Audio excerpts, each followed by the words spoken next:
Hello and welcome to Wrestling at Random. I'm Jeremy Deemer. And I am Adam Summers. This is the podcast where every week we review a classic pro wrestling event from a streaming service. And that classic pro wrestling event could be a pay-per-view, it could be a major territory show, or it could be a major TV special, which is the case for this week's show, Clash of the Champions 6. That's right, and for all of our new listeners, I want to remind everyone that every Thursday we post what show we'll be reviewing that week, so you can follow us on social media at Wrestle at Random on Twitter and Instagram, facebook.com/wrestlingatrandom. All those links are available, and the entire back catalog of the podcast at wrestlingatrandom.com. So let's take you back. This show you mentioned is April 2nd, 1989.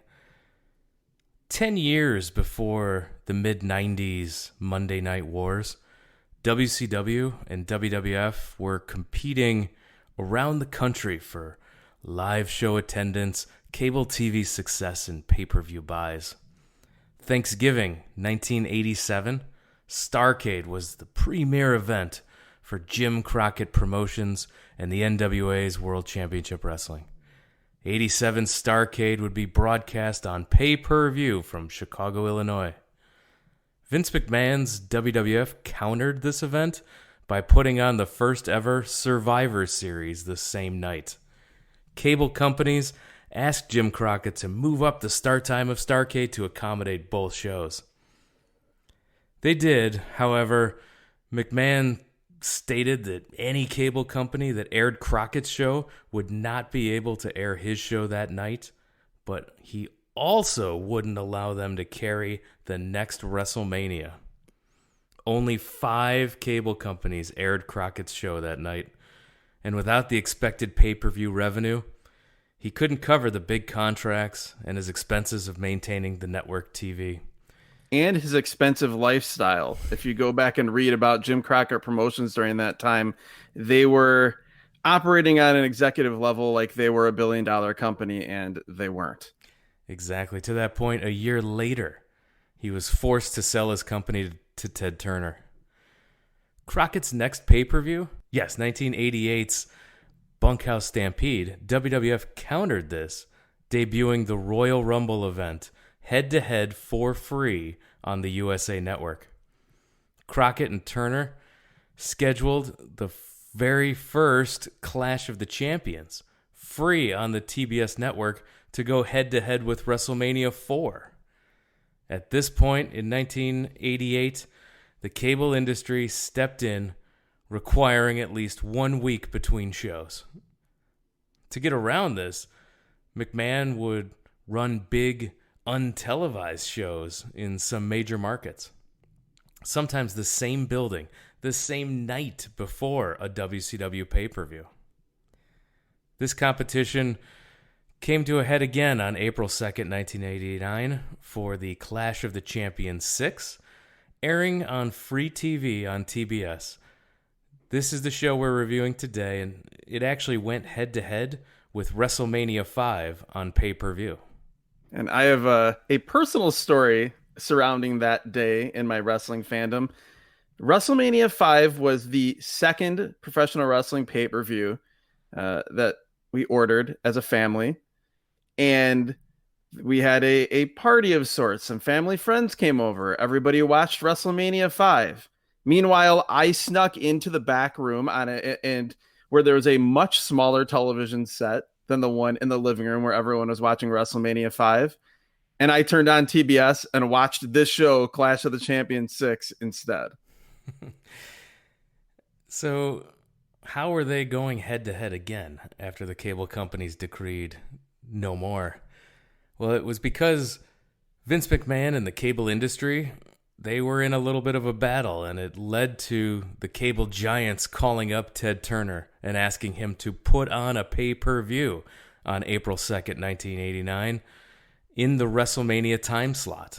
The plan was to teach McMahon a lesson by forcing him back to the closed circuit and not letting him on pay-per-view. This would have cost him millions of dollars. McMahon backed down to the cable companies, And because WCW had done them this favor, they let them air the show head to head. So, looking at 1989, where this show took place in New Orleans, Louisiana, New Orleans was no longer a great town for wrestling. This show drew 1,500 paid fans, with free tickets bringing the total attendance to 5,300 people in the Superdome in New Orleans, Louisiana. And just for some context, you mentioned that New Orleans was no longer a great wrestling city. This is just a few short years after New Orleans was one of the absolute hotbeds for professional wrestling in the United States, with the Mid-South territory, which became the UWF before it was bought out by Crockett, merged, however you want to say it, but really they were on the verge of death's door and were bought out by Crockett. So this is, again, just a few short years later, and this is one of the examples of a show happening in the very near shadow of the territory days in a city that was a territory stronghold, but that popularity did not translate over to the NWA coming here for the Clash of the Champions, even though a lot of the men that were on this show in 1989 were guys who were key figures in Mid-South towards the end, at least several of them, including, as we'll get to, the Junkyard Dog was on this show. Oh, we'll get to that match. Yeah, that match, as a New Orleans kid who grew up on Mid-South and adored the Junkyard Dog as a very young child, seeing this match and reliving how far he had fallen made me very sad. We open with a video showing the finish of Chi-Town Rumble, the February pay-per-view where Ricky the Dragon Steamboat defeated Flair for the NWA title. Flair challenges Steamboat in the Superdome, and that's where we're at for Clash of the Champions 6, Ragin' Cajun. But it's Ragin' Cajun, Rajun, because get it, Ragin' Cajun. Marketing. Your announcers are Jim Ross and Michael P.S. Hayes.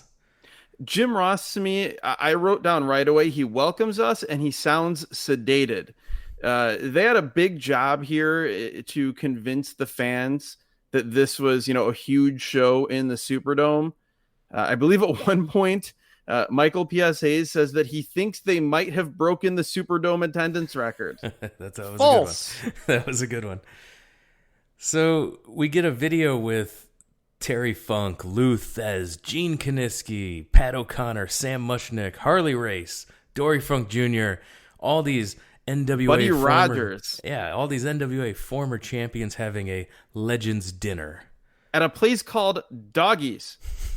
Jim Hurd, who was the president of the company, the guy in charge of a much maligned figure as the years would go along, from 89 into 90 and 91 in the NWA, which became World Championship Wrestling. But I will note, this was it felt like something out of a completely different business than the pro wrestling business, as far as it was a very sober and quiet and just reverential tribute to the greats of the past. This felt like something more from real sports. Jim Ross says that he has Jim Hurd says that he has a message for the longtime greats, and part of that message is to promise to protect the credibility that you created. Wow, this is very different from what you expect from pro wrestling, but I loved it. I'm watching Jim Hurd read this statement about the Legends, and my God, the part down the middle of his hair. There's an inch of baldness with that part. Do a side part or something. Cover that baldness up. That did him no favors. It was very distracting. So we do get alerted that Terry Funk will join the broadcast during the main event. That is sweet, because yes, I'm a big fan of Terry Funk, so looking forward to him joining the commentary team. And it's also, we'll get to, by the end of this podcast, we'll get to why Terry Funk, being the analyst for the main event and how he calls this main event, why it's great foreshadowing for what is to come for one of the two men in the main event.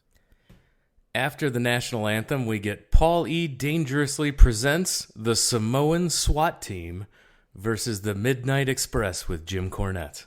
So the Samoan SWAT team, Samu and Fatu. That's right. This is 6 years before Fatu was making a difference at In Your House on our first podcast. This is many years before he was backing that ass up as Rikishi.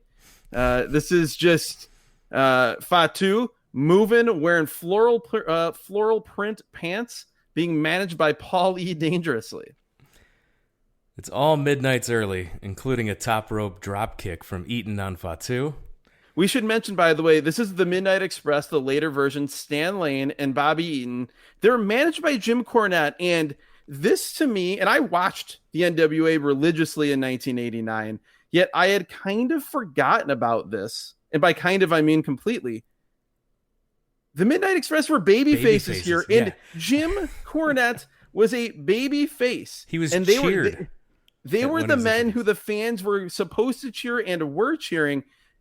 I will note that as we go through this match, it's kind of hilarious because they basically are just wrestling as heels. Like, they're doing heel stuff. Like, Jim Cornette is hitting people with the racket on the floor, but people love them. It's really weird. Twice Samu accidentally punches Fatu. Paulie, he puts Fatu on the phone with someone. I don't know who he's talking to. Just letting you know that reminding you the phone is at ringside. I like to think that he's talking to Medusa, and this is like a really early version of the Dangerous Alliance, because I love the Dangerous Alliance. The babyface Midnight Express, they switch without a tag during a long headlock on Fatu, like you mentioned, doing heelish things. Fatu, he shoots Eaton to the ropes, goes for a leapfrog, but Eaton just puts on the brakes, and as Fatu comes down from his jump, Eaton punches him in the face. And I love how Eaton sells how a big punch hurts his hand, too. It was great stuff. And he has one of the best right hands in all of pro wrestling. He's fantastic. Samoans get the advantage on Eaton. A great strut by Paul E. on the outside, enjoying the Samoans in control. Eaton gets the hot tag to Stan Lane, breaks down into a four-way. Stan Lane gets tripped by Paul E. Samu gets hit by Cornette's racket, like you mentioned earlier. The Samoans, they're able to double team on Lane. Fatu misses a headbutt off the middle rope. Samu holds Eaton.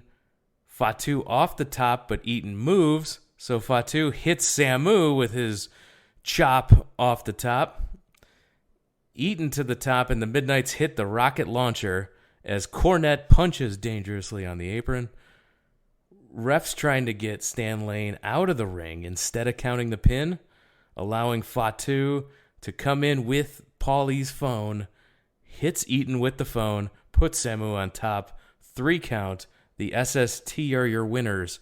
This match went 20 minutes and 32 seconds. Yeah, I was going to say there's a lot that we could talk about this match because it was long. It was also weird that this match was this long as the opener, and on a match where there are 5 championship matches that they were trying to cram into this TV window. It was good.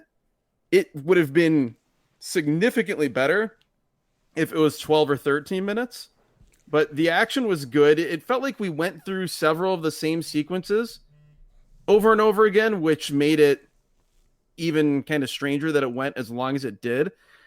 In the announcing, I thought it was very interesting, going back to what you were saying about the battle going on that evening and the battle that had been going on between the two promotions coming into this night. Michael Hayes says, quote, "These are real wrestlers under an athletic commission. This isn't show business. This is the NWA. We do wrestle." Yeah, and we had a lot of that all night. Yes, a lot of that, mostly Jim Ross, but Michael Hayes also.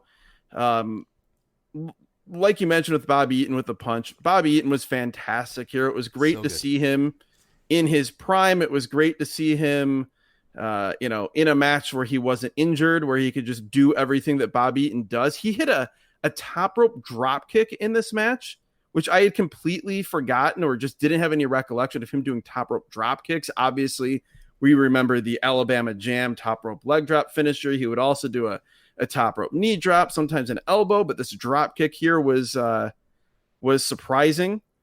And yeah, I mean, Fatu again, early Fatu, you could see why, he went on to do some of the stuff he did. And the SST they were great. They got utilized in the NWA pretty well, but watching this, I still thinking, oh, I could have used even a little bit more of the SST in the National Wrestling Alliance.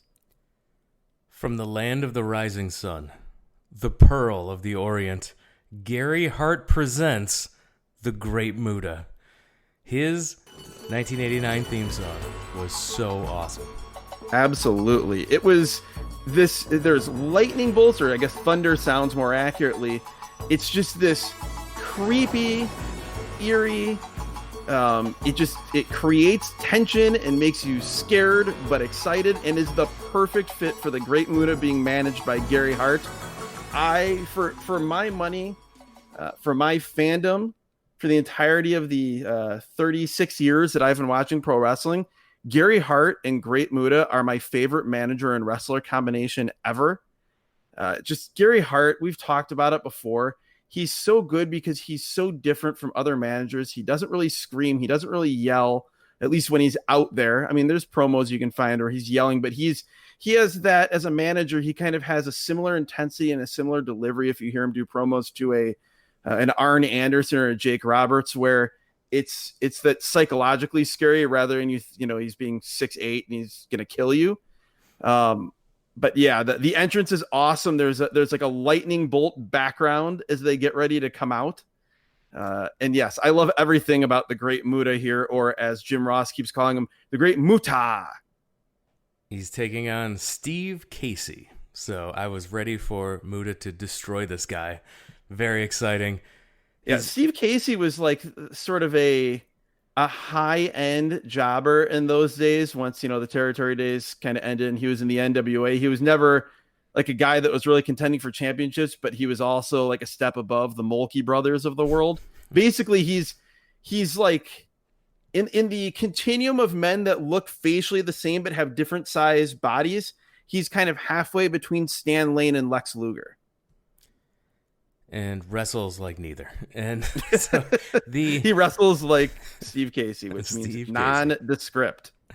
So Jim Ross explains that Great Muta is the son of the Great Kabuki, who we saw in our world-class big-time wrestling episode of this podcast, also managed by Gary Hart in the Texas territory there. That was the through line for explaining why Gary Hart was managing the Great Muta, who was not actually the son of the Great Kabuki, but it doesn't matter. It's a perfect pairing, and that draws the connection between the two of them. The match is getting ready to start, and the Great Muta is sitting there sort of, with a wide stance, his arms out in front of him. He's got just great face paint. And he just sits there completely still as Jim Ross is talking about how the Great Muta puts himself in a competitive trance before the match starts, which seems a bit of a contradictory phrase, but I guess it's a trance or a meditation to get ready for the match. He spits a little bit of mist, and then Casey runs at him and gets misted right in the face to start the match. I loved how this started. Yeah, so I'm excited because I'm always excited when Muta's blowing green mist in the air. That's great. And then, just Casey bebopping over and Muta just blows more green mist right in the face. Yeah, I did not expect that. I figured the pre-match ceremonial green mist was all we were going to get until maybe later. But it was great that he misted him early, but then I was also a little bit disappointed that they had a wrestling match and Casey could see. I guess it would have been like the black mist or the red mist, yellow mist. Yeah, it would have. Yeah, it would have been a bit more of a problem for Casey as far as if we're going on the he's lucky the hierarchy of mist colors and the deadly nature of them. Muta starts attacking and hits his handspring elbow, which is phenomenal. Everything Muta does is explosive. It's intense. Everything he does is explosive and intense. It's also, we talked about it on the New Japan show from '95 that we reviewed on this podcast, where there's nobody in wrestling that moves remotely like the Great Muta. Anybody who tries to do any of the moves that the Great Muta does, whether it be, as you said, the handspring elbow, the power drive elbows, Jim Ross calls it, or the flashing elbows, it was called in Japan, or the moonsault, Nobody can do those moves like the Great Muta can. He is, for my money, whether it's in this Great Muta character as Keiji Muto, he is, from a ring movement standpoint, the most unique wrestler, again, that I've seen in my decades of watching pro wrestling. I was completely spellbound by the Great Muta as an 8-year-old here watching this show, and nothing has changed in the time since going back and watching him in his prime. No, he's so special and so fun to watch. And you could tell Jim Ross absolutely loves him just by the 100%. enthusiasm. Oh, yeah. Casey actually catches Muta in an arm drag, and that's the end of his offense. Muta dumps Casey to the floor and quickly goes to the top, but Gary Hart rolls Casey back into the ring instead, saving him from whatever Muta was going to do off the top to the floor. Yeah. But then he hits a top rope drop kick in the ring. Also, just before that, we and nailed him with that drop yes, kick. I love that he stayed on the top. He's like, okay, I'll just wait here and I'll do whatever Gary Hart wants me to do. I thought that was cool.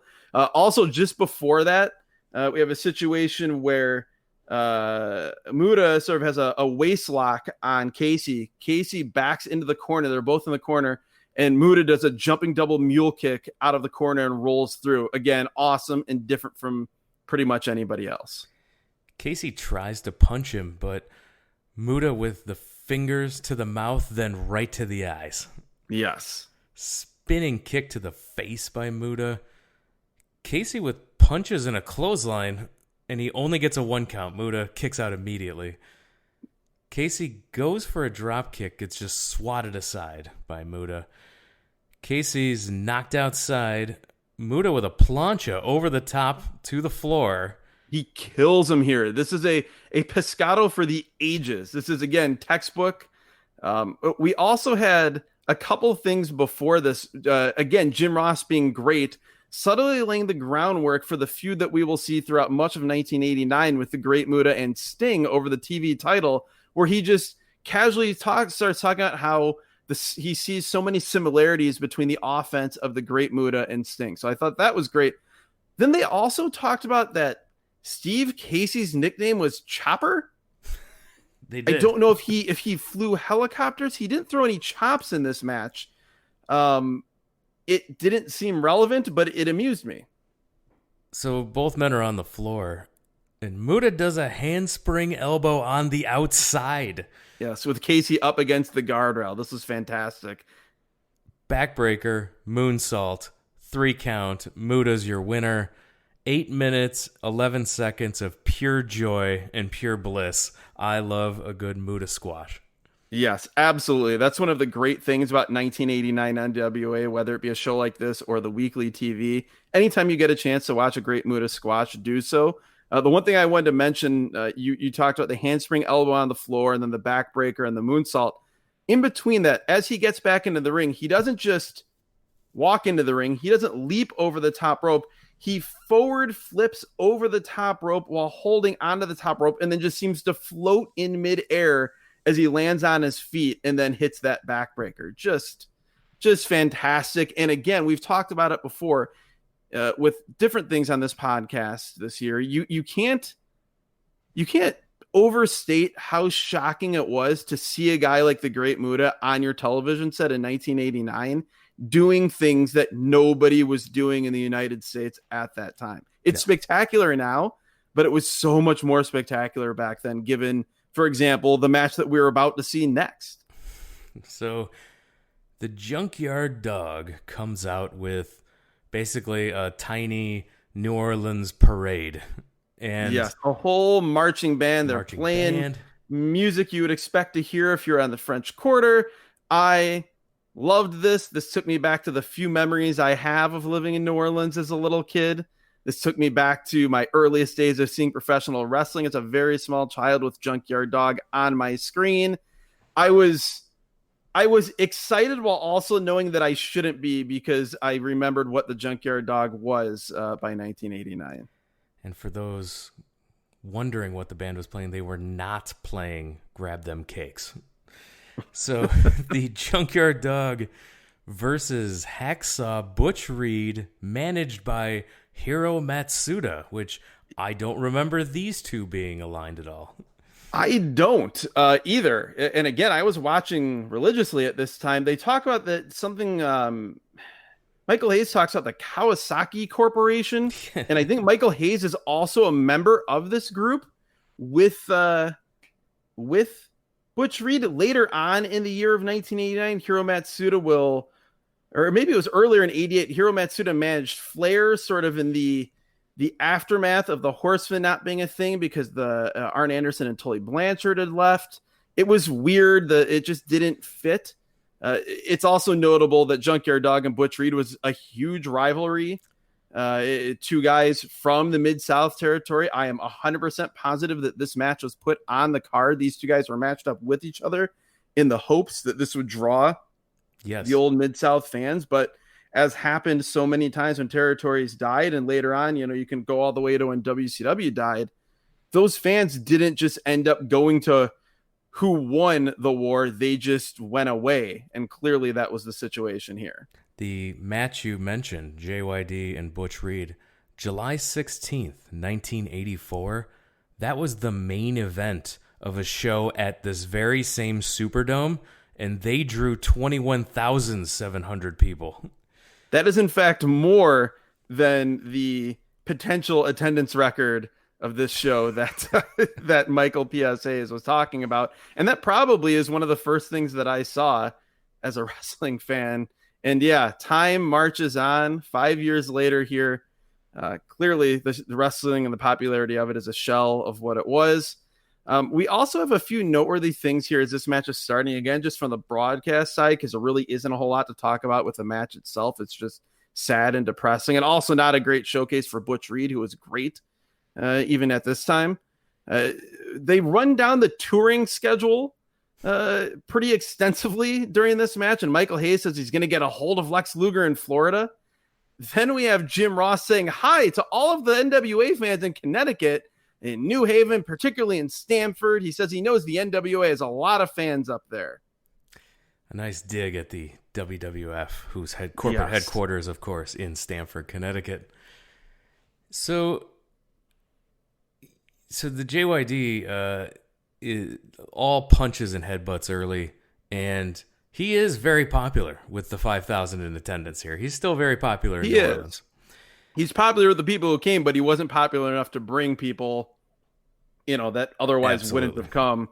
I guess it's also Junkyard Dog had a lot of problems by this point, and one of them was the fact that he was not in very good shape. He had put on a lot of weight. His cardio was non-existent. I just felt bad for him watching him here, and it just made me sad, because he wasn't doing a whole lot, and even what he was doing, he was having trouble doing. But like you said, the people that were there, they were 100% with him. Yeah, all JYD early. Reed gets the advantage, choking Junkyard Dog across the middle rope. Matsuda gets involved, choking JYD on the top while the ref is distracted. Teddy Long is the referee here, and he somehow looks older in 1989 than he did at his entire early 2000s WWE run. I don't know how he did it. But both men clothesline each other. Butch Reed to the top, nails a flying tackle off the top rope, but the dog gets flying shoulder block, which was his finisher at that time. Gets his foot on the bottom rope, so Matsuda's up on the apron.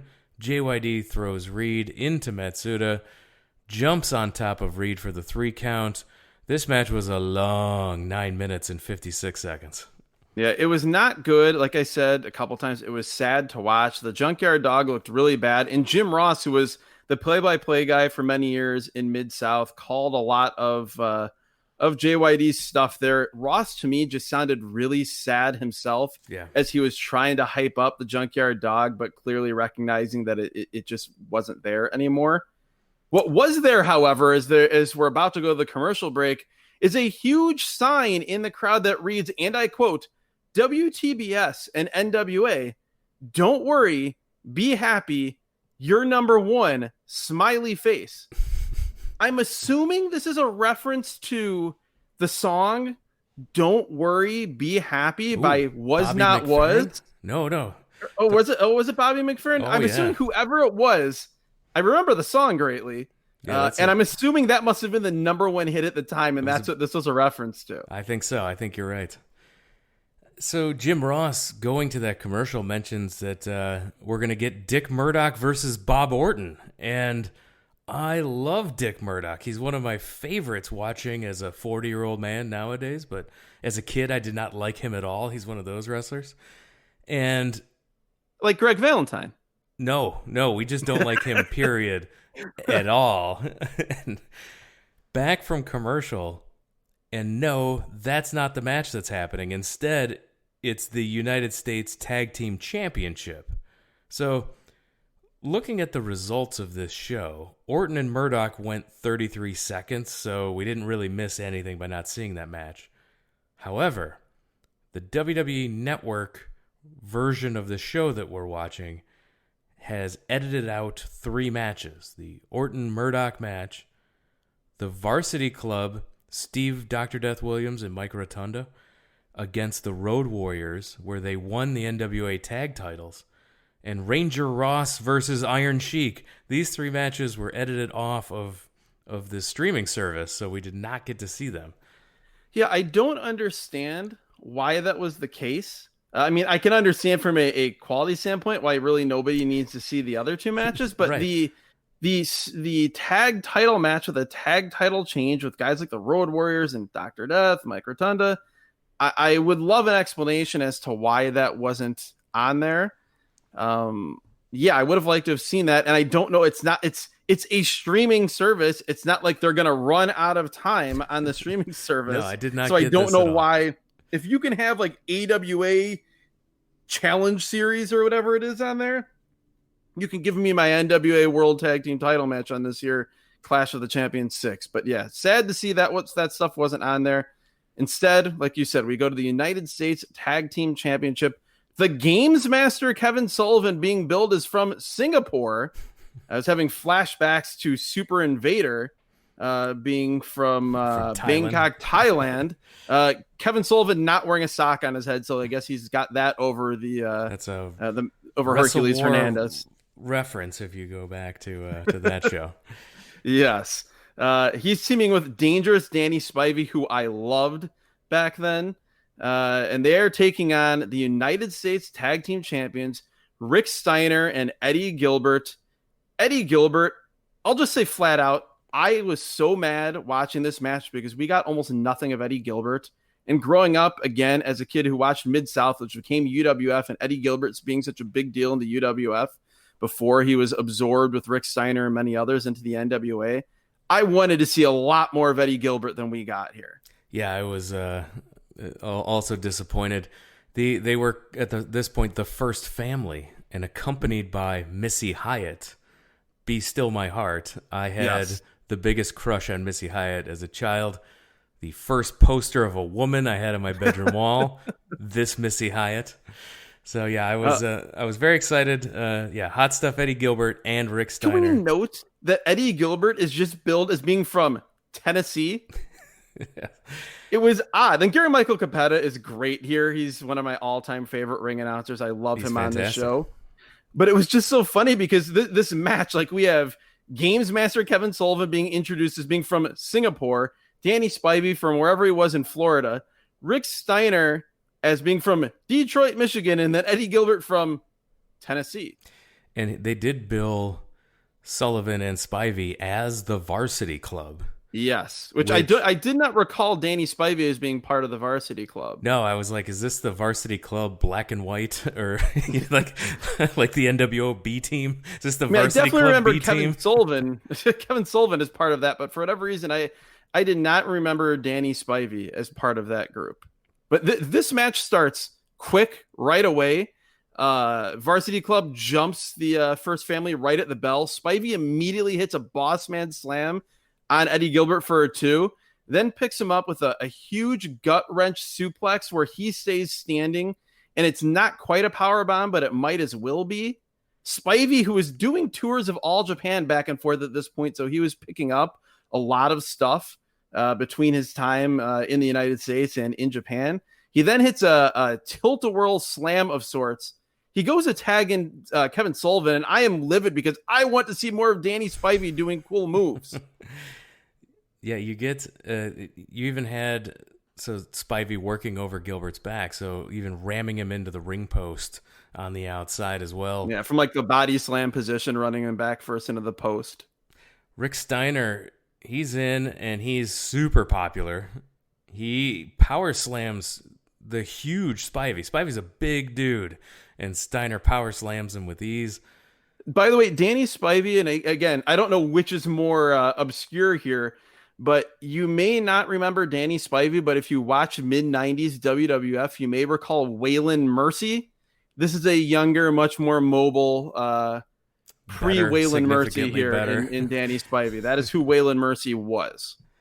Sullivan knocks Gilbert to the floor with a knee to the back, while Steiner clotheslines Spivey, and they both go over the top to the floor. Gilbert has Missy Hyatt's Gucci purse, hits Sullivan in the stomach with it.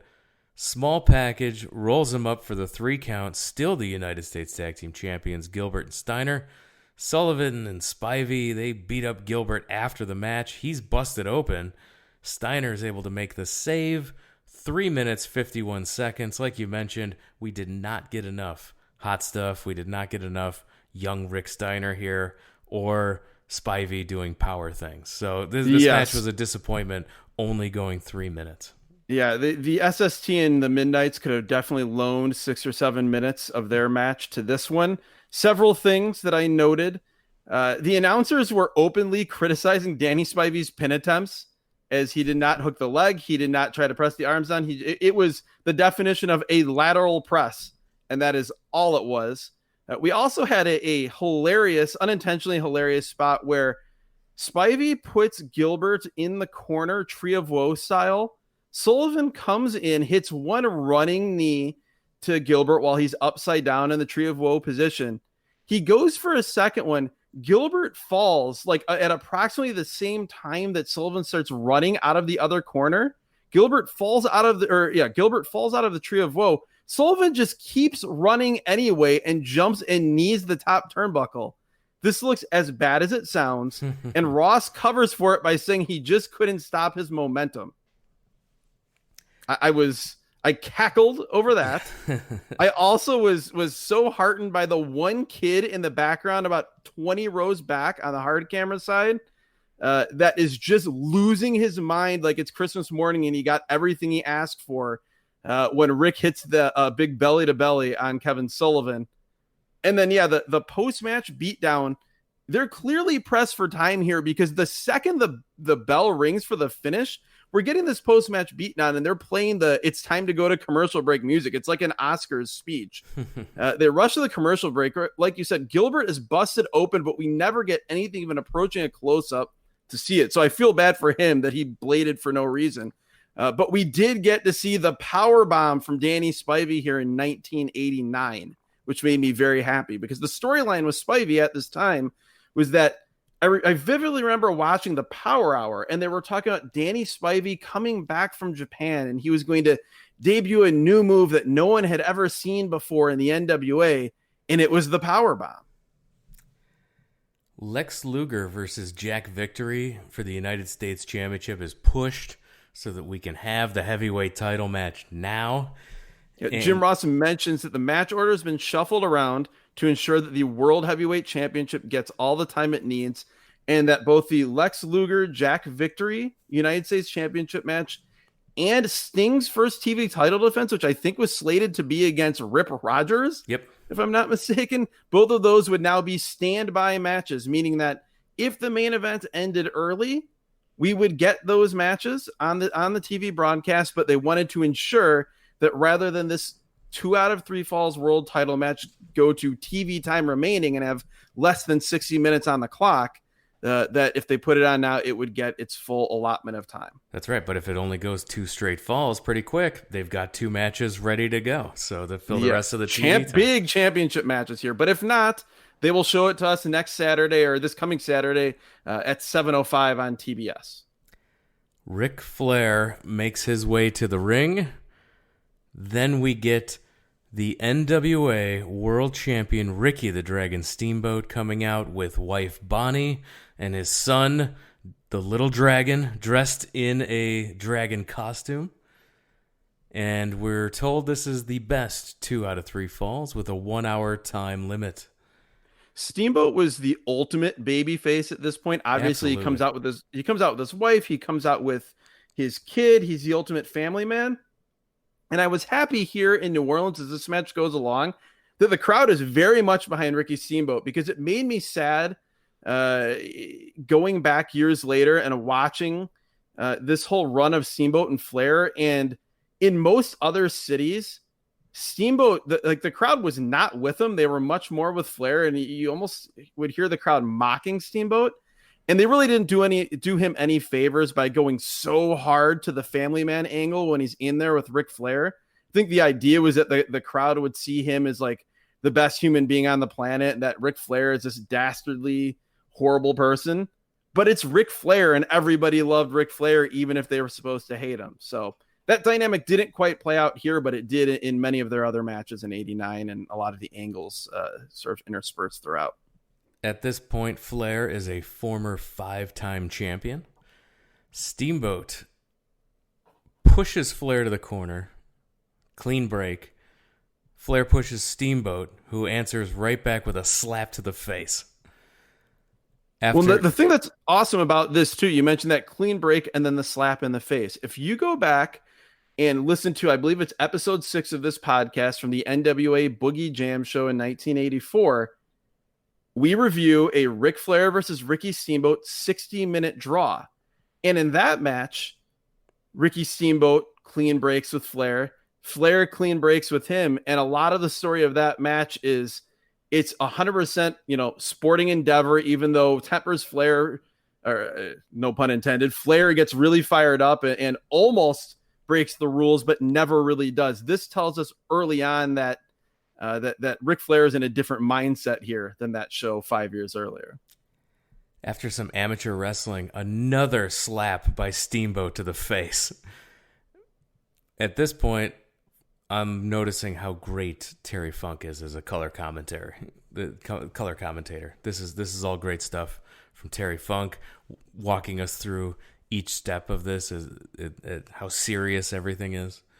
And he also was great because, again, months later, Terry Funk in the NWA would be far different than he is here.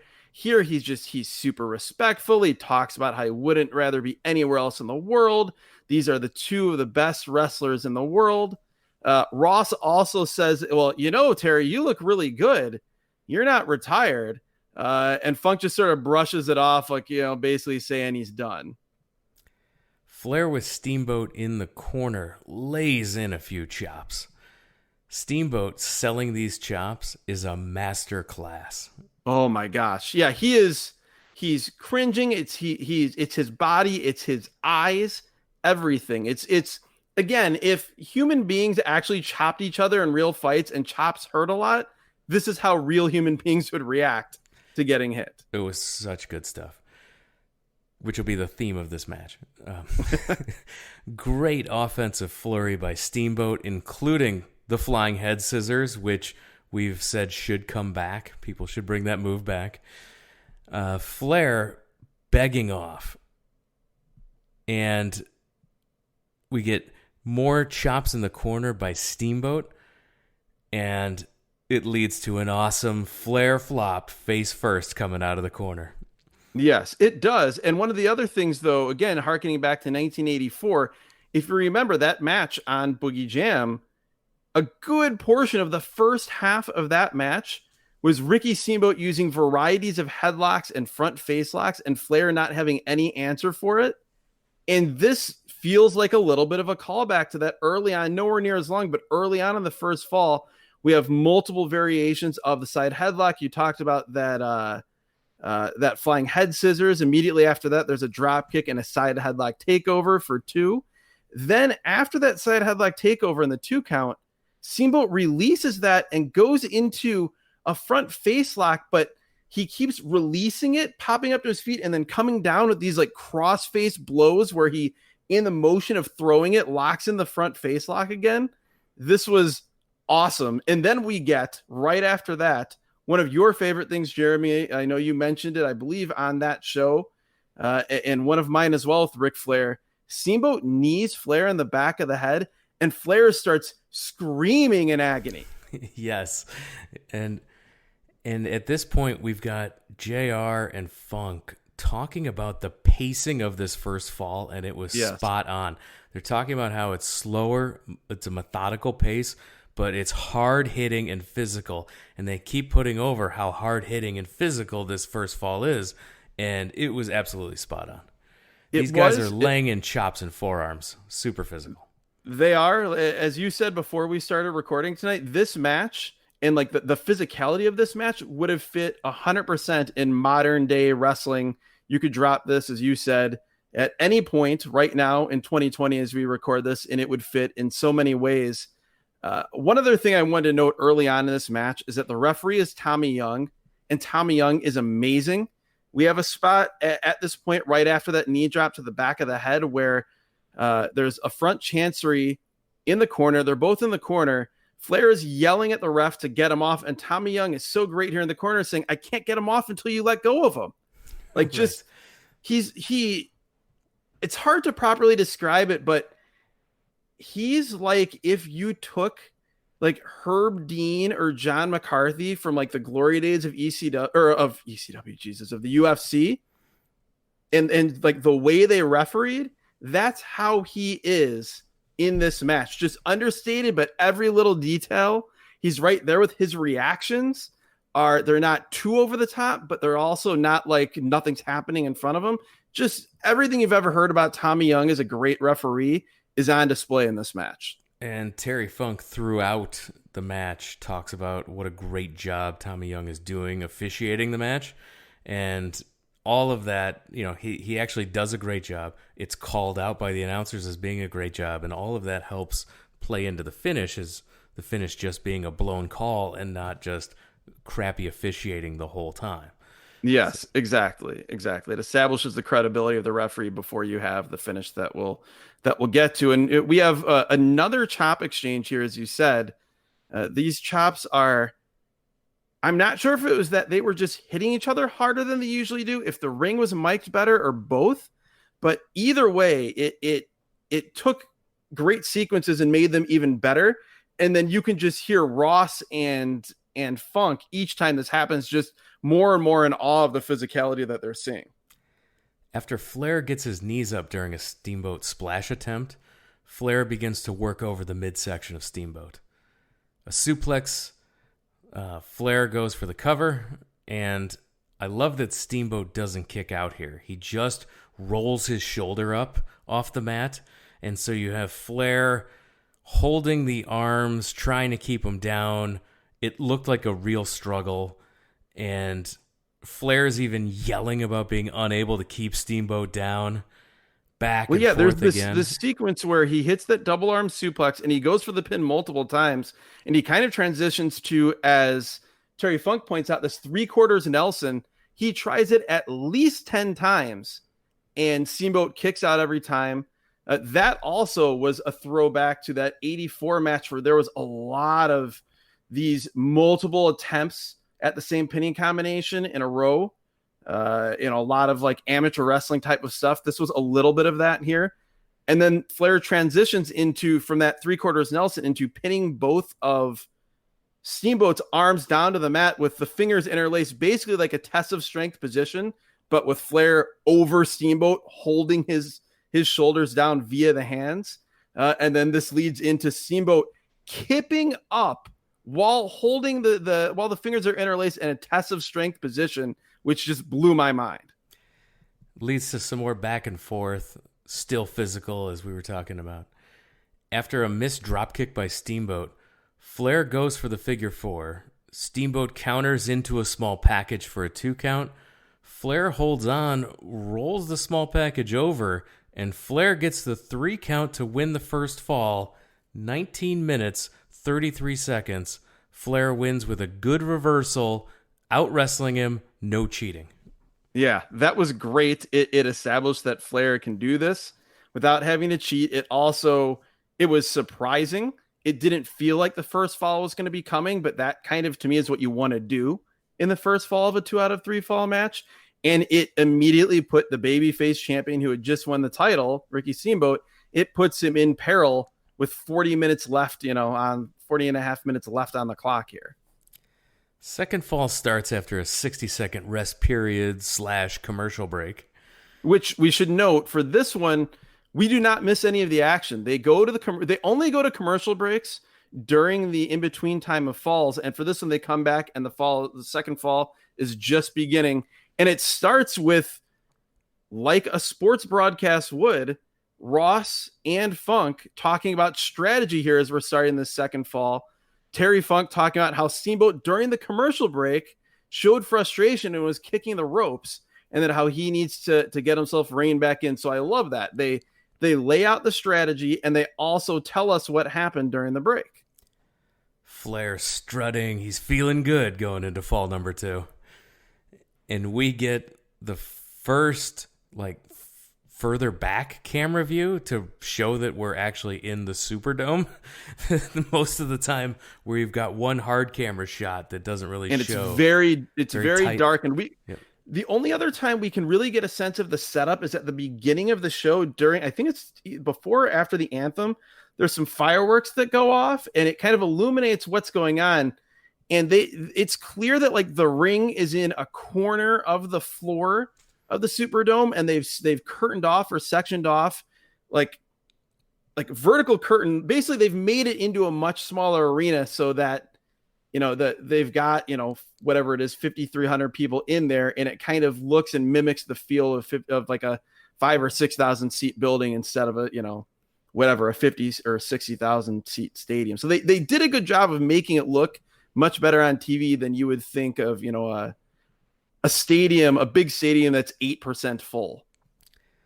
They start out quick here. Steamboat with a press slam, followed by a chop to the head off the top rope. They keep talking about the legends who are former champions, and I love that. The history to make the title feel important. It's the same thing I love in New Japan, Adam, when they do the former champions video before an IWGP title match. Yeah, so I had that kind of feel as Funk and JR continuing to talk about the title and make it important. Well, yeah. If you want to make me care, if you want me to care about this championship match and you want it to feel important, you have to show and tell me why it is. And that's exactly what they did here. And then obviously the action of the match, as Terry Funk is pointing out, as they're talking about all these legends, this, and I think Jim Ross said as well, that, this is the type of match that made the National Wrestling Alliance what it is. And they're 100% right. As this is going on, Ric Flair hits his knee drop. And I'll note that we see the progression of Ric Flair from 1984 to 1989. As in 84, he hit this knee drop and didn't roll through. Here, I was so excited because we finally got to see the rolling knee drop. I love it. He hits the knee drop, rolls through, and then he goes for it again and misses, lands on the knee. So Steamboat goes to work on the other leg. So he just hurt this knee. He goes to work on the other leg. Yes, he dropped an elbow onto Flair's knee about 30 times, legit 30 times. I counted. It was 14 times consecutively. It was incredible. It was so cool. And it's like, why wouldn't you do this? This man is hurting. A move that can hurt him, and do it as many times as you feel like you need to until it's time to lock on a submission. No, this was awesome. Steamboat, and you could see it was Steamboat taking out his frustrations with his first fall performance, taking it out on the leg of Ric Flair. So great. Then he slaps on the figure 4. So Flair lays down, ref counts 2. He sits up, immediately gets chopped by Steamboat, falls down, ref counts 2, sits up, same thing. Super fun spot there. Absolutely. And it's noted by Terry Funk that they're in the middle of the ring, directly in the middle of the ring at this point. And Funk is convinced that Flair will not be able to get to the ropes and will have to submit. That does not happen, though. Flair is able to sort of slowly, incrementally scoot himself to the ropes. And he's screaming as he gets to the ropes. Flair, like only Flair can do. He's screaming as he gets to the ropes. Steamboat then puts him into a Boston Crab. Well, how he gets into this is fantastic, though. First, Flair's on the apron, or Flair's in the corner. Steamboat kind of brings him out of the ropes the hard way, where you kind of grab him by the feet and just pull him out, and he goes crashing to the mat. Flair kicks out at 2. Steamboat hits some overhand chops in the corner. But then he goes for another figure 4 attempt, gets kicked off, bounces off the ropes. Flair is sort of almost waiting, like he's going to maybe try to catch him in an inside cradle. But instead, Steamboat grabs the leg and locks him into a Boston Crab, at which point Jim Ross immediately points out that Ric Flair broke his back in 1975 in the plane crash and that you never fully heal from that. Oh, God, screams Flair. And I have that written down. You talked about Flair screaming in pain before. This is the Hall of Fame performance of Ric Flair. He gets to the ropes. He gets his head under the ropes. He doesn't even get his arms. He gets his head under the ropes, and we get this great shot of Flair wailing, "Oh, God," in pain. And yes, it is neither of us on this podcast or any of us on this planet other than Ric Flair can do justice to how great this was as he wailed, "Oh, God," in pain. No, he sounds like I do when a babyface Greg the Hammer Valentine match is picked by the randomizer. Oh, God. Or how I sound when I realize that we're about to have to watch a WWF show from 2002 and Jerry Lawler is on commentary. Both men jockey for position in the middle of the ring, fighting over a backslide. This was great, too. Just continuing the struggle. Even Flair, as he's going down for the backslide, he's kicking his legs up and down to try to stop the momentum, which I don't think I've ever seen anyone do that as they're slowly sliding down to their shoulders being on the mat. Just another fantastic little thing. After that near fall, Flair throws Steamboat into the guardrail outside. Steamboat hurting, hanging onto the rail with one arm. His selling is always spectacular, but this was something else. I loved watching Steamboat just holding himself up against the guardrail in all kinds of pain. Classic. And that shot, I know exactly what you're talking about. That shot reminded me of the moment in their match in the Boogie Jam show in '84, where he was slumped up against the guardrail and all the children rushed the rail ran over to cheer him on. This was the same vibe here for sure. At this point, he picks him up and he body slams him on the floor. And Jim Ross says that it would be shocking for Flair to win 2 straight falls, but that might be exactly what we're looking at. Flair suplexes Steamboat back into the ring. Again, Flair trying to pin Steamboat, and Steamboat can only fight to roll his shoulder off the mat.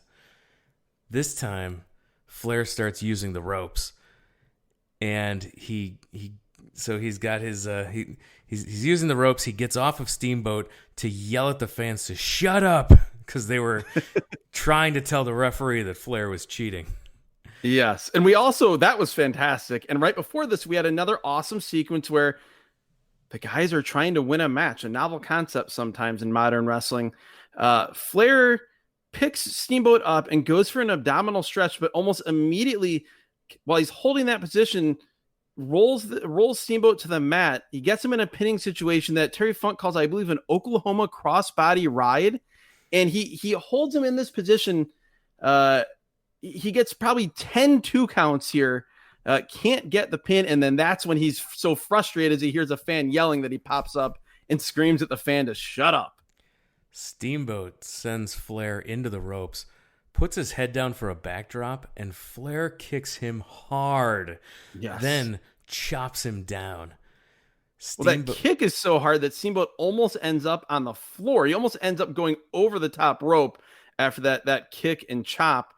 Also wanted to point out that we have earlier, the announcers a minute or two earlier were speculating on whether in a scenario where a man wins the first fall via pin or submission and then wins the second fall, if they would then be declared the champion, because in the NWA, titles can't change hands on a disqualification or a count out.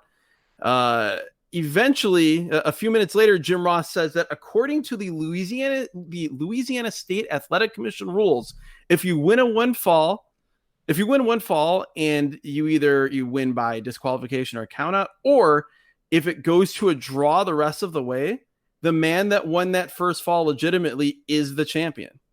I appreciated the clarification. As a stickler for the rules as I am, I did appreciate Jim Ross following up on that for me. I also liked how, as Flair is bending the rules throughout this match, in the second fall, Terry Funk points out that Flair is more free to be himself and break the rules, push the boundaries of the rules, since he already has that first fall in his back pocket. Crowd starts chanting for Steamboat, Steamboat. And Flair, he gets crotched on the top rope. Steamboat goes up to the top with him. Steamboat nails a superplex, then back to work, working on Flair's back. Yeah, Steamboat uses these, like, I wrote it down as like chop drops.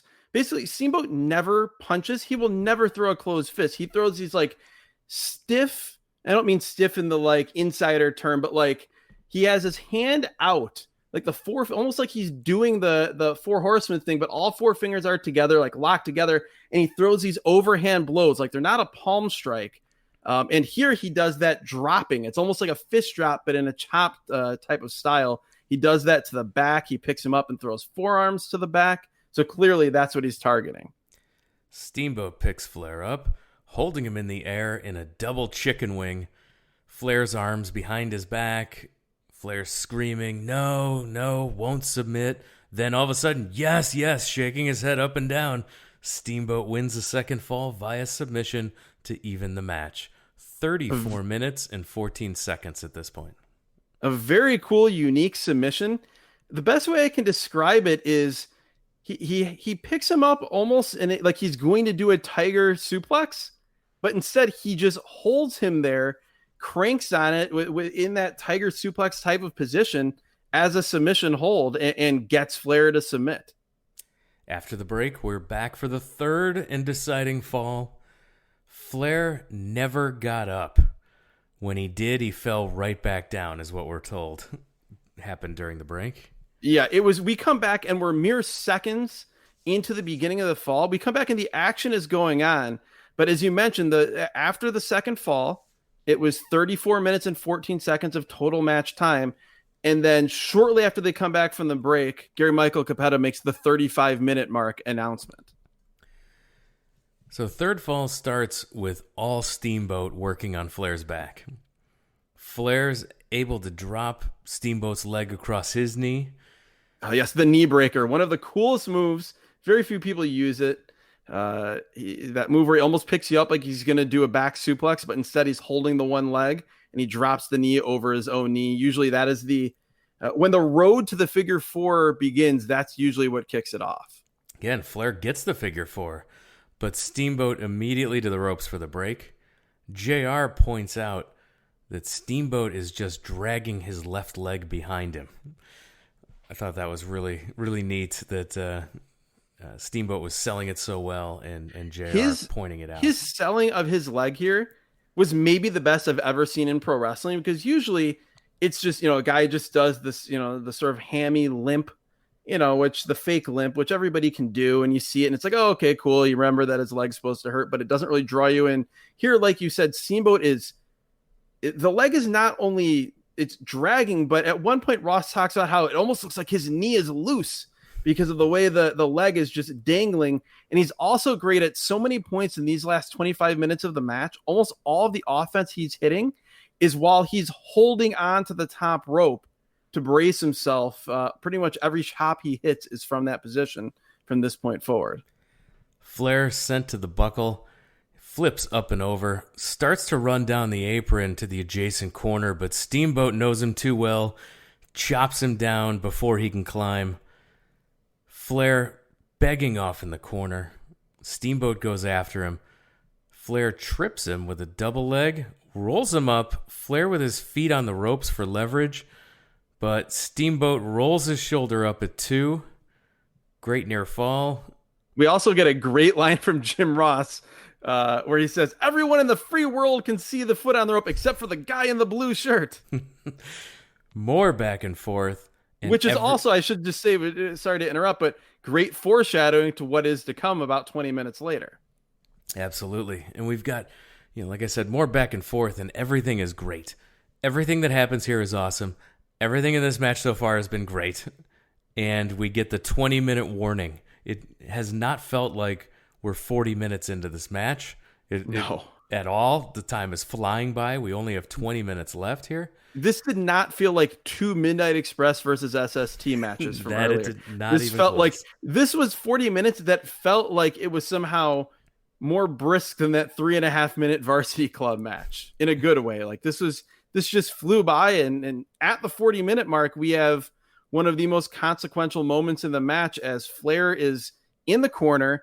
Steamboat goes running to hit a flying knee in the corner. Flair moves. Steamboat lands on the top rope, and as he falls back, his leg gets caught in the top rope, and Flair at this point grabs Steamboat, grabs him by the back of his head and throws him back to the mat, further wrenching those knee ligaments. And here, Flair is working on the knee, and Funk says that Flair can smell the kill. I loved this. Yeah, Steamboat getting caught up in the ropes in the corner there. He makes this look so serious. And it's some great work here. So many guys, it would have looked like they just, hit their knee and now it's hurt. But Steamboat was really selling an injury. Like he really tore something or blew something out. That's a very good point. He wasn't selling pain. He was selling an actual structural injury, structural damage to his leg that was going to compromise his ability to complete this match. So when Flair jumps on that knee, it's also that much more desperate for Steamboat. And we've got a figure four again, this time middle of the ring. And well, before that, Flair hits his classic rolling knee drop on the leg right after the spot in the corner, and Steamboat grabs his own leg, and yells in anger. Like he's mad at himself that he made that mistake that put him in this situation to feel the pain that he's now feeling. So in the figure four, they're in there for a long time, and Steamboat's begging the crowd to help, and they oblige. They're cheering him on. Steamboat's able to roll it over to the ropes. They keep rolling to the floor. Flair's back inside. Flair is sent to the corner again, up and over again. This time runs down the apron. He comes off the top rope with a crossbody for a long 2 count. This is a great near fall. Yes, and it's not something you expect 99 times out of 100 in that situation. Flair trying to come off the top, gets hit with a press slam. Briefly going back to when they were in the figure four, Jim Ross talks about how he had spoken to Ricky Steamboat the previous Saturday, and that Steamboat said that the best preparation for the figure four isn't physical, that it's mental, and that it's all about how much pain you can take. I love that. I always like when announcers talk about how, earlier in the day or the day before, they were speaking to the wrestler to get a sense of what their thoughts were going into the match. When they reference that in match, I love that. Steamboat tries to pick up Flair for a slam, but his leg buckles. Flair with another 2 count. Steamboat gets up, shaking his leg, making sure it's good. Then he goes to the top rope. The little things that Steamboat does. Perfection.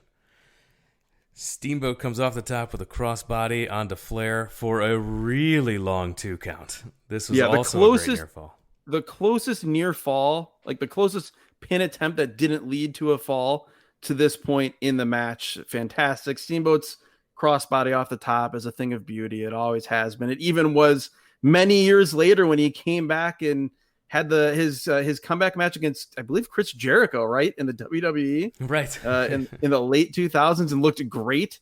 Steamboat here goes for a running elbow drop, but Flair moves out of the way. At this point, we're alerted it's the 45-minute mark of this match. Flair tosses Steamboat outside. Steamboat with a sunset flip back into the ring. Another near fall. Sleeper by Flair. They're down. Steamboat's arm raised by the referee. It drops twice. And he starts coming back. The crowd's Well, before he starts coming back, it's so great. His arm is like dropped, and Tommy Young thinks it's over. Tommy Young like kind of like, oh, like makes sort of that facial expression, goes to walk to the other side of the ring to tell the timekeeper, ring the bell, and then looks back and sees Steamboat stirring and doesn't call the match off. Yeah, it dropped so hard after 2 that he didn't even go to drop it a third time. He was just going to ring the bell. Exactly. It was fantastic. I also loved at this point Terry Funk talking about how really Ricky Steamboat needs to be thinking as much about trying to get to the 60-minute mark as he does trying to win, because a draw is as good of a win. But clearly Ricky Steamboat here, the consummate competitor and the greatest human being in the world, he doesn't want to ice this one to a 60-minute draw. He wants to try to win. Steamboat counters by running Flair into the top turnbuckle. Flair stumbles out to the floor after hitting the turnbuckle. Steamboat looking for Flair on the wrong side of the ring. Love this. He couldn't find him. It was so great. So Flair sneaks in from behind and kicks him in the injured leg. Enziguri by Steamboat. We get the warning, 10 minutes remaining. Steamboat misses his chop off the top rope. And again, we're hearing that a draw for Steamboat is as good as a win. And Funk is just gushing about how great this match is at this point. He's just, both announcers are, but particularly Terry Funk is just he cannot give these men enough praise. Steamboat's barely able to stand, and Flair just keeps shoving him in the back, just pushing him. This was awesome. A chop battle ensues, back and forth. We're back to the hard-hitting nature of that first fall. Well, before the chop battle, he's right after those shoves. It's like you said, it's great. It's just that like schoolyard bully sort of thing. He's also at that point, then he starts kicking Steamboat's knee as Steamboat is walking around the ring. Steamboat is barely staying on his feet, and his leg just looks completely useless. And as Ross said earlier, it looks like it's just dangling there. But then Steamboat fires back with these chops that legit sound like gunshots. Like he's putting every ounce of whatever energy he has left in the parts of his body that are still working into these chops. This chop battle back and forth was so great. Flair drags Steamboat, who's down on the mat, drags him, positioning him as he then goes to the top rope. Steamboat's able to catch him, throw Flair off. Steamboat back to the double arm chicken wing that won him the second fall. But his leg gives out. He falls down. Flair's on top of him, but he's still in the hold. He's still in the chicken wing. His arms are still behind his back. Steamboat is still holding him there. Both men's shoulders are down at this point. The referee starts counting, and we see Flair stick his foot under the bottom rope. The referee counts 3, raises the arm of Steamboat, still champion, celebrating with the belt, waving for his family to come join him. 54 minutes, 29 seconds of awesome. Flair immediately grabs the referee to show him that his foot was under the rope. We see a replay where the angle we get, we can see Steamboat clearly gets his shoulder up while Flair's are down for the 3 count, but we do not get the other angle that shows Flair's foot under the rope. At that point, I am so mad. But then as we go to commercial break and come back, I quickly realize this was all part of building the suspense behind this. They purposely showed the replay that doesn't show it so that we can come back from the commercial with Jim Ross interviewing Ricky Steamboat. I loved this Ricky Steamboat interview. It wasn't great. It wasn't even good, but I loved it just the same because it sounded like a guy not cutting a promo, but a guy after a championship match or a championship fight or a championship game. He thanks TBS. He thanks his fans. He even thanks the Ric Flair fans. He says he beat Ric Flair in Chicago and he beat him again here. He said that Flair has had a great era as champion, but it's time to move on to bigger horizons and other contenders. So clearly, Steamboat thinks he won without controversy and thinks he's finally vanquished Ric Flair by beating him twice in a row, and he can finally really begin his reign by moving on to other challengers. To other top contenders from around the world. So he's Yes. ready to move on. And then we get the reverse angle, and we see it on the replay. Yeah, Ross says we had controversy and we have several replays. Jim Ross also notes it's the human element of sports, and where the referee just had a blown call. And that happens all the time in real sports. It happened here, and JR gets a report that Ric Flair is irate. He's not going to stand for this. Just before that, like, it's great because we have the progression of emotions from Steamboat where Steamboat's watching the replay too, and he says he sees it, but he basically says like stuff happens. Yep. I still won. So he's kind of like he's in the denial bordering on bargaining stage of like that he's gonna have to deal with Ric Flair again. But like you said, Ross says that Flair is irate and that the NWA will have to make an inquiry. And then Steamboat is kind of watching it again and thinking it through. And he's like, well, I think he would have, he has grounds to talk to a lawyer and maybe talk to the promoters, meaning Flair does. And he's like, I hate to say it, but I think Flair has a legit gripe. Yeah. Steamboat says Flair has a legit reason to dispute this. And disputed he will, leading to a third match in their classic trilogy, leading to Ric Flair eventually feuding then with Terry Funk. And yes, that classic angle, again, one of the greatest matches of all time, the third and deciding match in this rivalry where Ric Flair wins the world title. Terry Funk ringside like he was for this match, kindly old Terry Funk, all about sportsmanship, interviews Flair after the match, but takes umbrage with something Flair says and then just beats the hell out of him, pile drives him on a table. On a table, yes. I'll never forget that. And then we're off and running for the second half of 1989, which for my money is right up there with like 84 Mid-South as my favorite wrestling TV ever, as we have Flair and Funk, we have Sting and Muta, and then those feuds coalesce into Flair and Sting versus the JTEX Corporation of the Great Muta and Ric Flair or the Great Muta and Terry Funk with yep. Gary Hart. There's so many great things in this feud.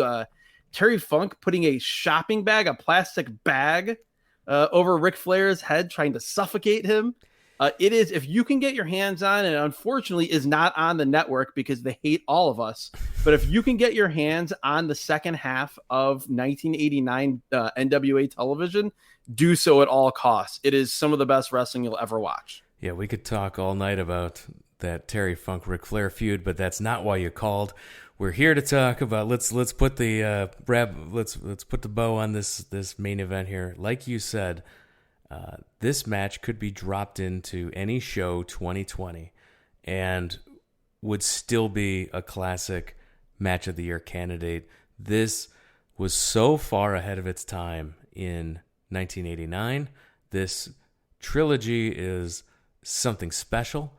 And if you can put yourself in that 1989 mindset, especially when you watch the other matches here, you watch matches that were happening at WrestleMania 5, you watch the Saturday night's main event that we reviewed a few episodes ago from 1989, and then look at what these two were doing. The level that these two, Ric Flair and Ricky Steamboat, were performing on, absolutely incredible.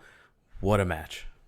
Yeah, it's the combination of athleticism, intelligence, the ability to structure a match that makes sense and can be watched as a standalone piece, but also if you watch the three matches in the series, if like we've talked about, if you go back and watch that match from 1984 that they had at the Boogie Jam show, there's so many little callbacks, counters that refer to what happened in prior matches. And like you said, the performance from both men, and Flair was great here. Flair is always great, but I think even more so than Ric Flair, Ricky Steamboat was just the absolute star of this match.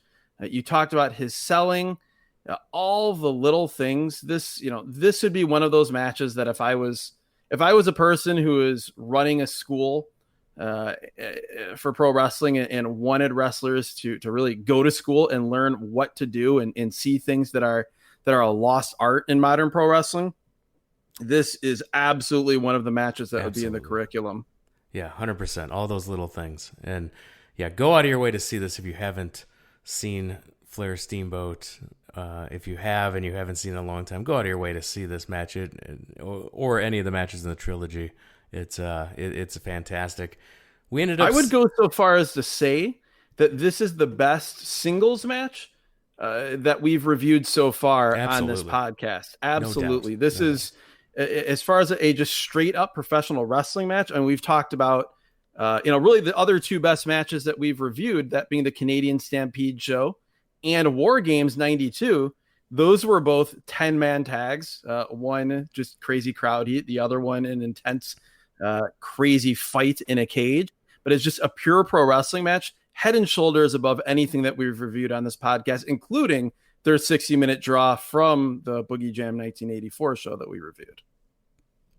So we only saw 5 of the 10 matches. We didn't get to see that Road Warriors match, so that's a bummer. But everything is great after you watch Ric Flair and Ricky Steamboat. That match is an absolute classic.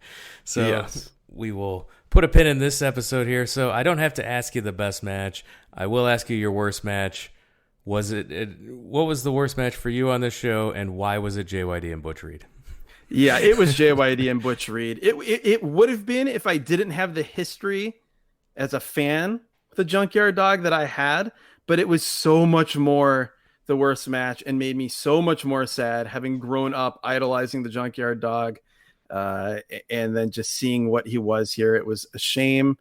Not very good. But other than that, nothing on this show of what we watched was bad. The opener was too long. The Muda Squash was awesome.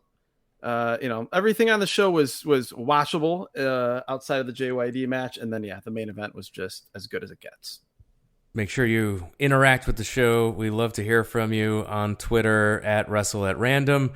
Make sure you subscribe, rate, and review. That helps us work the algorithm so others can find the show. Tell your wrestling fan friends about us.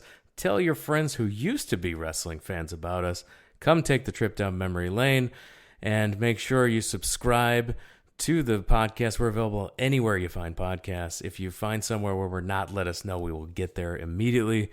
And with that, we're going to wrap it up. Adam, thanks for joining us. Thank you, Jeremy. This was fun as always, and I'll be interested to see what the randomizer gives us next week, because I don't think it could be any more kind to us than it was here, giving us Ric Flair versus Ricky Steamboat in 1989. I want to thank everyone for listening, and we'll talk to you again next time.